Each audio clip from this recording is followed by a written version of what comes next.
Let us do some MCQ type of problems which you may face in competitive exams on heat and thermodynamics.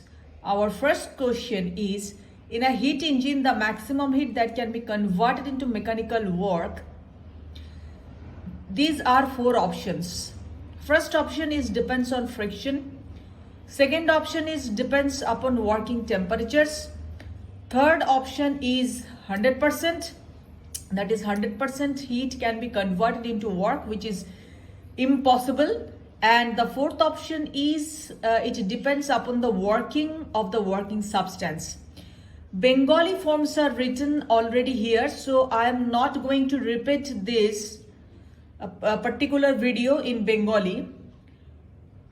What would be the option here? The option is this one, depends upon working temperatures, because the formula for efficiency of an heat engine is equal to 1 minus T2 by T1, where T2 is the temperature of the cold reservoir, T1 is the temperature of the hot reservoir. So depending on these two quantities, this efficiency will be determined, and this efficiency will determine in turn that how much heat could be converted to work.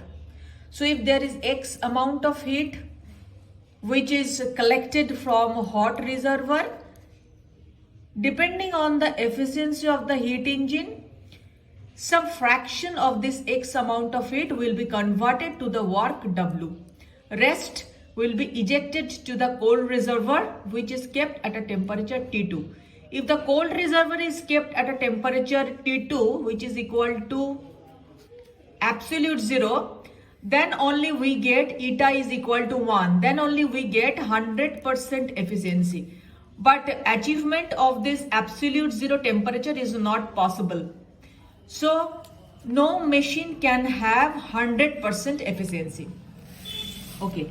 The second problem is the combined form of first and second law of thermodynamics. From first law of thermodynamics, we know that dq equal to du plus dw. dq is the amount of heat given to the system, du is the change in internal energy, dw is the work done. And if we consider that dw equal to pdv, we know that work done depends on change in volume. So we can write dq equal to du plus pdv. Again, according to the second law of thermodynamics, we know that tds equal to dq. So if we put tds here, so you'll get tds equal to du plus pdv. So what is the correct option? These are four options. First one is the correct option. This is the combined form of first and second law of thermodynamics. Next problem is we need to derive Clausius-Clapeyron equation, which is a very important equation in thermodynamics. So we need to derive this Clausius-Clapeyron equation from Maxwell's thermodynamic relations. These are the Maxwell's thermodynamic relations. We proved this relation in a video. I have already submitted the video. From this equation, starting with this equation, we will derive this Clausius-Clapeyron equation. So let's start.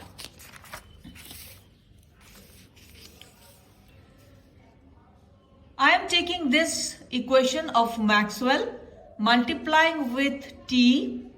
This capital T means temperature is taken in Kelvin scale. We know that from second law of thermodynamics that TDS equal to dq. So in place of TDS, we will write dq or del q. Here the temperature is constant, here the volume is constant. Why these are written in partial? Because if we know that when we write d and when we write del, when a quantity, suppose f is a quantity, and f depends on two variables x and y. So when we are writing df, we need to write del f del x when y is constant.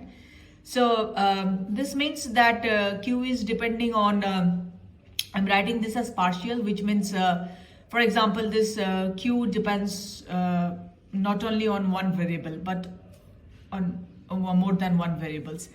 So I'm not going into the details of that. So let's concentrate into this problem. Now, if temperature is constant, what is the significance of this change in heat? When the temperature is constant and heat is applied to the system, one thing can happen only, which is the phase change. Suppose we have m gram of water. Temperature is constant at 100 degrees Celsius.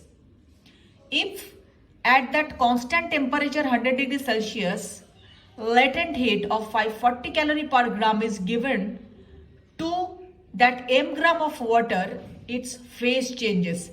It becomes steam. And we know when water converts into steam, its volume changes by 1700 times.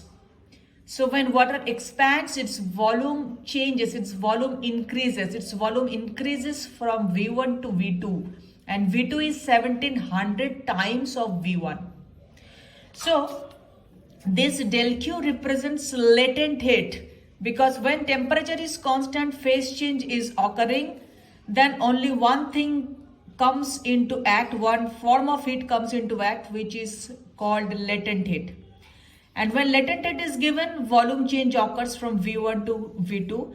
Say, so from equation 1, left hand side we can write L in place of del Q at constant temperature, and in place of volume change, we can write V2 minus V1, and the the right hand side can be written like that. So dP dt equal to L by T V2 minus V1, and this is the famous Clausius-Clapeyron equation. Let us consider a graph. This is the graph how the free energy F changes with temperature, and it looks like this. We know that free energy F equal to U internal energy minus Ts. So one thing I would like to mention here, that at absolute zero, that is when we put T equal to 0, this term vanishes, but the internal energy does not vanish, because the system still contains some amount of energy, which is the internal energy. Internal energy is basically summation of kinetic energy of the molecule plus potential energy of the molecules, which arises from the interaction of molecules. Suppose we think of water molecule where we have 2 hydrogen and 1 oxygen.